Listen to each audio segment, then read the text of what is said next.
ప్రియులారా, ప్రభువైన యేసుక్రీస్తు నామమున మీకు అందరికీ కూడా శుభములు వందనాలు తెలియజేసుకుంటున్నానండి. ప్రార్థించుకుందాము. మమ్మల్ని మిక్కిలిగా ప్రేమించిన మా ప్రియ పరలోక తండ్రినైనా మరొకసారి తండ్రి, ఈ నూతన సంవత్సరంలో తండ్రి మీ పాద సన్నిధికి వస్తున్నాం తండ్రినైనా. ఇంతవరకు తండ్రి మీరు మాకు తండ్రి గత సంవత్సర కాలంలో మమ్మల్ని అందరినీ కూడా తండ్రి మీరు కాచి కాపాడిన విధానానికి వేలాది వందనాలు తండ్రినైనా. అదేవిధంగా తండ్రి ఒక నూతన సంవత్సరాన్ని మాకు దయాకీటంగా దయచేసిన విధానానికి మీకు వేలాది వందనాలు తండ్రి. ఇదిగో తండ్రి నూతన సంవత్సరం సందర్భంగా తండ్రి మీ మాటలను మీ బిడ్డలకు అందించుచున్నగా మీ సన్నిధి మాతో కూడా ఉంచమని సమస్తమైన మహిమ ఘనత ప్రభావములను మీకు మాత్రమే ఆరోపించుకుంటూ ఈ ప్రార్థనను నజరేయుడైన యేసుక్రీస్తు నామమున అడిగి పెట్టుకుంటున్నాం పరమ తండ్రి, ఆమెన్. ప్రియులారా, మీకు అందరికీ కూడా ప్రభువైన యేసుక్రీస్తు నామమున నూతన సంవత్సర శుభాకాంక్షలు తెలియజేసుకుంటున్నానండి. ఈరోజు మన అంశము నూతన సంవత్సరము నూతన కిరీటము. నూతన సంవత్సరము నూతన కిరీటము. ప్రియులారా, సర్వసాధారణంగా నూతన సంవత్సరం అనగానే ప్రతి ఒక్కరి కూడా మెదిలేటువంటి ఆలోచనలు ఏంటంటే ఈ సంవత్సరాన్ని మనం కొత్తగా స్టార్ట్ చేద్దాం, నూతనమైన ఆలోచనలతో స్టార్ట్ చేద్దాం, మంచి తీర్మానంతో, మంచి కమిట్మెంట్తో, మంచి ఆలోచనలతో మనము ఈ యొక్క సంవత్సరాన్ని మనము ప్రారంభిద్దామనే ఆలోచనలతో డిసెంబర్ 31 నైట్ నుంచి ఆలోచిస్తూ ఉంటాం, అవునా కదండి.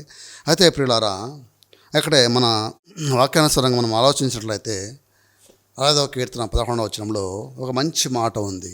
ఏంటంటే ప్రియులారా, సంవత్సరమును నీ దయా కిరీటము ధరింపజేసి ఉన్నావు. సంవత్సరమును అంటే సంవత్సరాన్ని మనకు ఒక దయా కిరీటముగా ఆయన దయచేసి ఉన్నాడంట. సర్వసాధారణంగా ప్రియులారా, నూతన సంవత్సరం అనగానే ఈ యొక్క వచనాన్ని మరి మన సంఘ సేవకులు చదివిస్తూ ఉంటారు. అయితే ఇందులో మనం గ్రహించాల్సిన సారాంశం ఏంటంటే ప్రియులారా, ఒక నూతన సంవత్సరాన్ని అంటే ఒక సంవత్సరాన్ని మరొక సంవత్సరాన్ని మనకు నూతన దయా కిరీటముగా ఎందుకు ఇచ్చాడు అన్న విషయాన్ని ఈరోజు మనం ఆలోచిద్దాము. అంటే ఎందుకు ఇచ్చాడంటే ప్రియులారా, మనం ప్రభువుకు దగ్గర కావడానికి, లేదంటే గత సంవత్సరంలో ఏదన్నా మనం ఇంకా లోటుపాట్లు ఉంటే వాటిని సరిదిద్దుకొని దేవునికి ఇంకా దగ్గర కావాలనేసి ఒక సంవత్సరాన్ని మనకి ఇచ్చాడంటే, ఒక క్యాలెండర్ ఇయర్ని, ఒక క్యాలెండర్ సంవత్సరం మనకి ఇస్తున్నాడు అంటే ప్రియులారా, మనలో ఉన్నటువంటి లోపాలని సరిదిద్దుకొని ప్రభు రాకడికి దగ్గర కావాలనేసి, ఆయనకు రాకడికి మనం సిద్ధంగా ఉండాలనేసి ఆలోచనలతో. అంతేకాని ప్రియులారా, ఇంకా మనం ఈ లోకం వైపు పరిగెడుతూ ఉంటే క్యాలెండర్ మారుతూ ఉంటాయి, కానీ మన హృదయం అలానే ఉంటుంది, మన హృదయం దేవునికి దూరంగానే ఉంటుంది. ఇక్కడ మనం ఆలోచించినట్లయితే ప్రియమైన దేవుని వాళ్ళరా, మరొక వచనాన్ని మనం చూస్తే ఈ కిరీటం గురించి ఒక సంవత్సరాన్ని మాత్రమే కాదు మనకు దయా కిరీటం ఇచ్చింది. ఇలా ఆలోచించుకుంటా పోతే కిరీటాలుగా ఏమి ఇచ్చాడంటే ప్రియులారా, 103వ కీర్తన 4వ వచనం మనం చదివినట్లయితే 103వ కీర్తన 4వ వచనం, కరుణా కటాక్షములను నీకు కిరీటముగా ఉంచుతున్నా అన్నాడు. ఏంటి? కరుణా కటాక్షములను నీకు కిరీటముగా ఉంచుచున్నాను అంటున్నాడు. అంటే ప్రభువుని నమ్మినటువంటి మనం ఎలాంటి హృదయాన్ని కలిగి ఉండాలా, ఎలాంటి మనస్తత్వాన్ని మనం కలిగి ఉండాలా, దయ, జాలి, ప్రేమ ఇలాంటి గుణాలను మనం కిరీటముగా మరి కలిగి ఉన్నామా లేదా. అందుకే పేతురు గారు అంటూ ఏమంటారంటే, చూద్దాం మంచి మాటలను మనం అంటూ ఉంటాం అన్నమాట. పేతురు రాసిన మొదటి పత్రిక, పేతురు రాసిన 2వ పత్రిక 1వ అధ్యాయంలో మరి ఆయన ఈ గుడారంలో ఉన్నంతసేపు వీటి విషయమై మనల్ని రేకెత్తించాలంటే ఆశతో ఏమన్నాడు చూడండి, ఎలాంటి లక్షణాలను మనము కిరీటంగా ధరించాలని పేతురు గారు మనకి రేకెత్తిస్తారంటే ప్రియులారా, చూడండి 5వ వచనం నుంచి చదివితే ప్రియులారా మీకు ఉంటుంది, మీ విశ్వాసమునందు సద్గుణమును, సద్గుణమునందు జ్ఞానమును, జ్ఞానమునందు ఆశా నిగ్రహమును, ఆశా నిగ్రహమునందు సహనమును, సహనమునందు భక్తిని, భక్తి యందు సహోదర ప్రేమను, సహోదర ప్రేమైన దయను అమర్చుకునుడి. ఇక్కడేమో 103వ కీర్తన 4వ వచనంలో కరుణా కటాక్షములని కిరీటముగా ఉంచుతున్నా అన్నాడు. పేతురు గారేమో ఇలాంటి ఒక 7 లక్షణాలు చెప్పామన్నమాట. ఇవన్నీ కూడా మనము కలిగి ఉండాలా. అంటే ఒక నూతన సంవత్సరాన్ని మాత్రమే కాదు కిరీటముగా, ఇంకా కూడా చాలా ఉన్నాయని చెప్పే క్రమంలో ప్రియులారా, కరుణా కటాక్షంలో మనము కిరీటముగా ఉంచుకోవాలి. ప్రభు నమ్మిన మమ్మల్ని మనం ఇలాంటి లక్షణాలు మనం కలిగి ఉండాలి ప్రియులారా. అదేవిధంగా ప్రియులారా, ఇంకా ఏంటి ఇలాంటి కిరీటాలు మనం కలిగి ఉండాలని చెబుతున్నా అంటే సామెతల గ్రంథం 14వ అధ్యాయము, సామెతలు 14వ అధ్యాయము 18వ వచనము, జ్ఞానము లేని వారికి మూఢత్వమే స్వాస్థము, వివేకులు జ్ఞానమును కిరీటముగా ధరించుకుందరు. వివేకులు జ్ఞానమును కిరీటముగా ధరించుకుందరు. అంటే ఇక్కడ జ్ఞానాన్ని మనము కిరీటంగా ధరించుకొని ఉండాలంట. కాబట్టి ప్రియమైన దేవుని వల్ల ఒక సంవత్సరం ఒకటే కాదు, అదేవిధంగా ఆయుష్ను కూడా ఆయన మనకి ఇస్తున్నాడు. ఆయుష్ను కూడా మనకి కిరీటంగా ఇస్తున్నాడు. మంచి ఆరోగ్యాన్ని కూడా మనకు కిరీటంగా ఇస్తున్నాడు. ఆయన అంటే మన ప్రభువు ఆయన ముళ్ళ కిరీటం పెట్టుకొని మనకి ఎలాంటి మంచి కిరీటాలు, మంచి లక్షణాలు అలవర్చుకోవాలో చెప్తున్నాడు.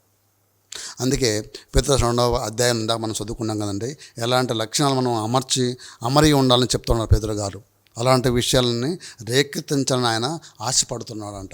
ఎందుకంటే కింద చదువుతూ ఉంటుంది 2వ పేతురు 1వ అధ్యాయంలో ఏమైనా ఉంటుందంటే, ప్రియులారా, ఇవన్నీ మీరు కలిగి ఉంటే సోమరులైనను నిస్పృహలైన కాకుండా ఉండు నిమిత్తము ఇవన్నీ మీరు కలిగి ఉండాలా అని అంటాడనమాట. కాబట్టి ఇక్కడ కూడా కరుణా కటాక్షం మనము కిరీటంగా ఉంచుకోవాలి. మరొక వచనం మనం చూస్తే సామెతల గ్రంథం 17వ అధ్యాయం 6వ వచనం చూడండి. కుమారులు వృద్ధులకు కిరీటము, తండ్రులే కుమారులకు అలంకారము. చూడండి, కుమారులు వృద్ధులకు కిరీటం అంటే కుమారుల కిరీటంగా ఇస్తున్నాడు అనమాట. అంటే కుమారులను కిరీటంగా ఇస్తున్నాడు, ఒక సంవత్సరాన్ని దయా కిరీటంగా ఇస్తున్నాడు, ఆయుష్ను కిరీటంగా ఇస్తున్నాడు, అదే కరోనా కటాక్షలు మనం కిరీటంగా ఉంచుకోవాలంటున్నాడు. ఇన్ని కిరీటాలు మనం కలిగి ఉండాలి. అయితే ప్రియులారా, అసలైనటువంటి కిరీటం ఏంటి అని ఆలోచించినట్లయితే ప్రియమైన దేవుని వర్లారా, అపోస్తలుడైన పౌలు కొరింథీయులకు రాసిన 1వ పత్రిక 9వ అధ్యాయము 25వ వచనం, మనం దేని కొరకు ప్రయాసపడాలా, ఇలాంటి కిరీటాలను మనము, ఇలాంటి లక్షణాలు కలిగినటువంటి కిరీటాలను మనం పొందుకుంటూ ఎలాంటి కిరీటం కోసం మనం ప్రయాసపడాలి అని ఆలోచించినట్లయితే ప్రియమైన దేవుని వర్లారా, కొరింథీయులకు రాసిన 1వ పత్రిక 9వ అధ్యాయము 25వ వచనమండి. మరియు 10 మంది పోరాడు ప్రతివాడు అన్ని విషయములందు మితముగా ఉండును, వారు క్షయమగు కిరీటమును పొందుటకు. 10 మంది పోరాడు ప్రతివాడు అన్ని విషయములందు ఎలా ఉంటాడంటే మితముగా ఉండును.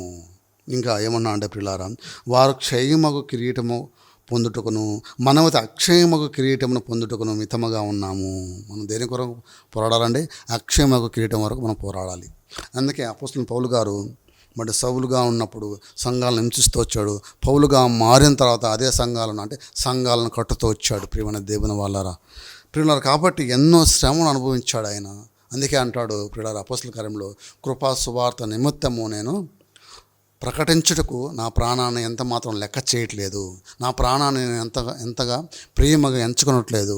చెరసాలలో బందీగా ఉంచడమే కాకుండా, చెరసాలలో వేయించబడమే కాకుండా చనిపోవడానికి సిద్ధంగా ఉన్నాను, దేవుని యొక్క కృపా సువార్త నిమిత్తమై అని అంటాడు. అంటే అలాగ ఉన్నాడు కాబట్టి, అలా పోరాడాడు కాబట్టి ప్రియమైన దేవుని వాళ్ళ చివరి దినాల్లో పౌలు గారు చివరి దినాల్లో ఏమంటున్నాడు ఒక మంచి మాట చూద్దాం.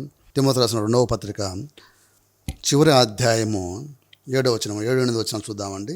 మంచి పోరాటము పోరాడితేని, నా పరుగు కడ ముట్టించితేని, విశ్వాసము కాపాడుకుంటేని, ఇక మీదట నా కొరకు నీతి కిరీటం ఉంచబడి ఉన్నది.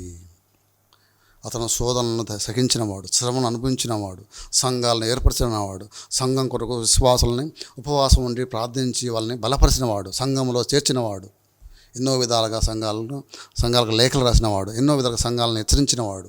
కాబట్టి ప్రియమైన దేవుని వల్ల ఎన్నో విధంగా శ్రమను అనుభవించినవాడు, బందీగా ఉన్నవాడు, ఖైదీగా ఉన్నవాడు, ఎన్నో విధాలుగా కష్టపడ్డాడు కాబట్టి, శ్రమ పొందాడు కాబట్టి ప్రియులారా. అందుకే చివరి దినాల్లో చూడండి, నేను ఇప్పుడే ప్రాణార్పణముగా పోయబడుచున్నాను, నేను వెడలిపోవు కాలం సమీపమై ఉన్నది. అంటే చివరి దినాల్లో పౌలు గారు ఎంత గొప్పగా, ఎంత ధైర్యంగా మాట్లాడుతున్నాడు. మంచి పోరాటతిని, నా పరుగు కడ ముట్టించిదిని. కాబట్టి ప్రియమైన దేవుని వాళ్ళరా, ఇంకో సంవత్సరం మన కోసం వస్తుందంటే, మనలో ఒక సంవత్సరము 100 సంవత్సరాలు లేదంటే 70 సంవత్సరాలు మనం బతుకుతున్నామంటే అందులో ఒక సంవత్సరం తగ్గించబడినది అనుకోవాలి. ఏమండి? అంతేగాని నూతన సంవత్సరం వస్తుందంటే వేరే ఆలోచనలతోనూ మంచి ఆలోచన ఉండడం మంచిదే. కానీ ప్రియులారా, మనం ప్రభు కొరకు ఏమి సాధించినాము, గత సంవత్సరంలో ఏమి సాధించినాము, ఈ సంవత్సరం ఎంత సాధించాలి అనేది మనం లెక్క వేసుకోవాలా, ఆలోచించాలి ప్రియులారా. ఎంత కొత్తగా మనము మన ప్రభు యొక్క పరిచయం ముందుకు తీసుకెళ్లాలా అనే దాని మీదనే మనకు గురి ఉండాలి. అప్పుడే పౌరులాగా చివరి దినాల్లో మనం ఏం చేయగలుగుతాము, మంచి పోరాటం పోరాడితేనే అని గుండెల మీద ధైర్యంగా మనము చేసుకుని ఉండొచ్చు అన్నమాట. కాబట్టి నూతన సంవత్సరంలో ఆయన నూతన సంవత్సరాన్ని మనకు దయాకిరీటంగా ఎందుకు ఇచ్చాడంటే ప్రభువుకు దగ్గర కావడానికి, ఆయన యొక్క రాకడకు సిద్ధపడాలనేసి. అదేవిధంగా పౌలు గారు ఎలాగైతే తన పోరాటం ముగించాడు, తనకున్నటువంటి సమయాన్ని, తనకున్నటువంటి జీవితకాలంలో ఎంతగా పోరాడాడో మనం కూడా ప్రియులారా ఉన్నటువంటి కొంచెం సమయంలో కూడా మనం అంత పోరాటం పోరాడాలి.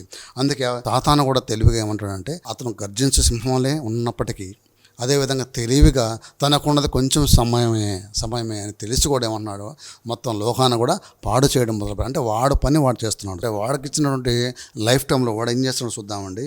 పేతురు రాసిన మొదటి పత్రిక 5వ అధ్యాయము 8వ వచనంలో చూడండి, నిబ్బరమైన బుద్ధి గల వారి మెలకువగా ఉన్నాడు. ఎందుకంటే మీ విరోధైన అపవాది గర్జించే సింహం వల్ల ఎవరిని మృంగుదానా అని వెతుకుతున్నాడు. అంటే వాడికి ఇచ్చిన కొంచెం సమయంలో వాడు చేస్తూ, అంటే వాడి పని వాడు జాగ్రత్తగా తీసుకుంటూ పోతున్నాడు. కాబట్టి ప్రియమైన దేవుని వాళ్ళారా, వాడికి సమయం కొంచెమే అని తెలిసేవాడు మొత్తాన్ని నాశనం చేయాలని కంకణం కట్టుకున్నాడు. కాబట్టి ప్రియులారా, మన పని కూడా సమయాన్ని సద్వినియోగం చేసుకుంటూ ఈ సంవత్సరంలో అయినా కానీ మనము సమయాన్ని సద్వినియోగపరుచుకుంటూ సువార్తకు మన సమయాన్ని మనం కేటాయిద్దాం. ప్రార్థించుకుందామండి.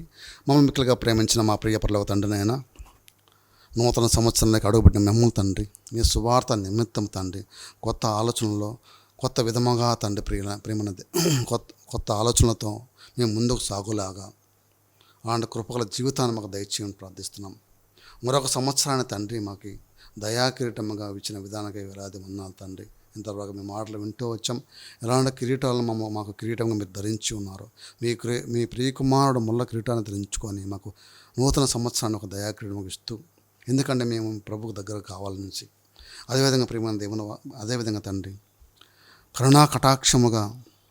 కరుణా కటాక్షములు అదేవిధంగా పేతురు రాసిన 2వ పత్రికలో కూడా ప్రభు ఎలాంటి లక్షణాలను మేము అమరి ఉండాలో చూసుకుంటూ వచ్చాం ప్రభు. అందులో బట్టి మీకు వేలాది వందనాలు తండ్రి.